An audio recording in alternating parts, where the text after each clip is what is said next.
बच्चों को पूरे 2 घंटे तक कड़ी धूप में खड़ा रखा जाता है। हाँ, और कारण क्या था? कारण ये था कि प्रिंसिपल मैडम ने नारी शक्ति का कोई अवार्ड जीता है। और कहानी में ये एकदम साफ बताया गया है कि ये अवार्ड जीता नहीं गया था। हाँ, वो तो 2 पेटी यानी 2 लाख रुपए देकर खरीदा गया था। वही ना, ये दृश्य जो है ये संस्थाओं के पाखंड की चरम सीमा को दर्शाता है। बिल्कुल, मतलब हिपोक्रेसी देखिए इनके। एक तरफ प्रशासन बच्चों से ईमानदारी और अनुशासन की उम्मीद कर रहा है, हाँ, और दूसरी तरफ वो खुद भ्रष्टाचार के सहारे अपनी छवि चमकाने में लगा हुआ है। और उसका जश्न मनाने के लिए मासूम बच्चों को धूप में जला रहे हैं। ये इसी बात का प्रतीक है कि प्रशासन के लिए बच्चे इंसान हैं ही नहीं, वो सिर्फ एक प्रॉप है या सजावट का सामान है। हाँ, जिनका इस्तेमाल बस उनकी झूठी महानता को स्थापित करने के लिए किया जा सकता है। एकदम सही।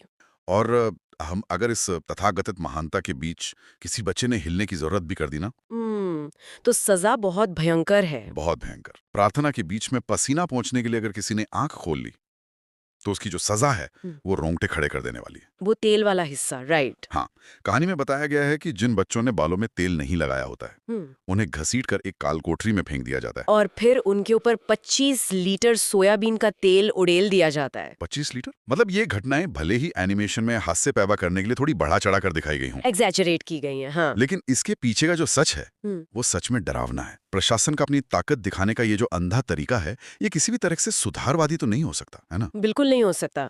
सार्वजनिक अपमान और इस तरह की शारीरिक या मानसिक प्रताड़ना कभी भी इंसान को बेहतर नहीं बनाती है। तो फिर इसका असर क्या होता है बच्चों पर? यह सिर्फ इंसान के अंदर विद्रोह के बीज बोती है।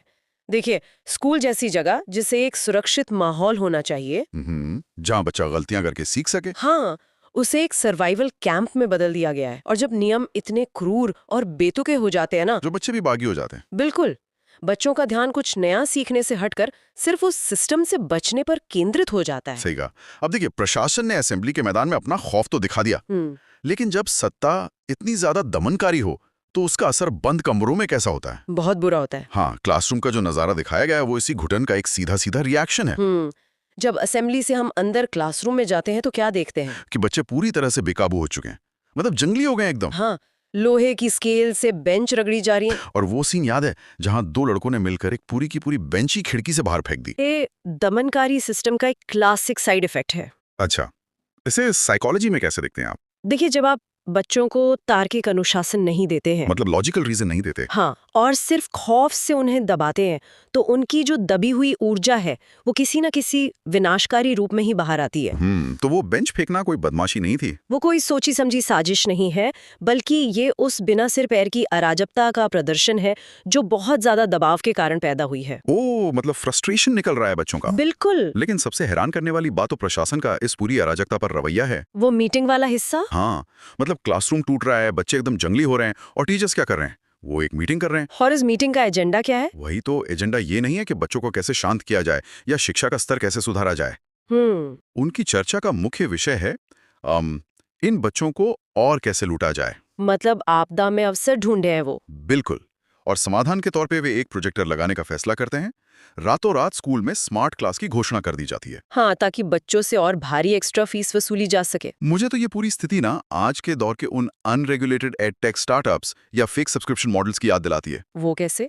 अरे मतलब, रैपर बहुत चमकदार होता है, बाहर प्रीमियम का टैग लगा होता है, लेकिन जब आप बॉक्स खोलते हैं तो अंदर का प्रोडक्ट बिल्कुल खोखला निकलता है। तकनीकी दुनिया में जिसे वेपरवेयर कहते हैं। एकदम वही। ये स्कूल भी एकदम वही मॉडल चला रहा है। आपकी ये तुलना बिल्कुल सटीक है।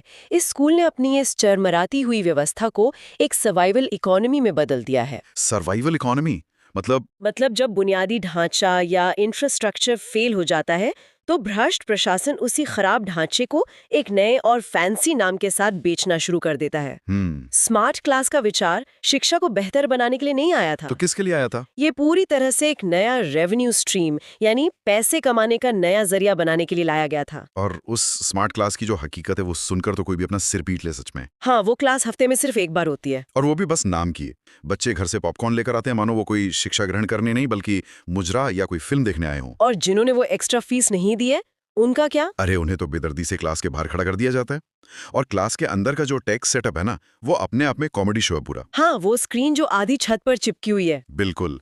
और उसे ठीक करने के लिए भूसा नाम के एक अजीब से एक्सपर्ट को बुलाया जाता है, जो बेंच पर चढ़कर उसे किसी तरह जुगाड़ से सेट करता है। हाँ। और जब आखिरकार वो महान स्मार्ट प्रोजेक्टर चालू होता है तो उसमें वीडियो की जगह क्या बचता है? FM radio. एफएम रेडियो बजने लगता है। ये बहुत ही अजीब है। मतलब ये क्या स्मार्ट क्लास है? यार तकनीक का इस्तेमाल ज्ञान बांटने के लिए हो ही नहीं रहा है,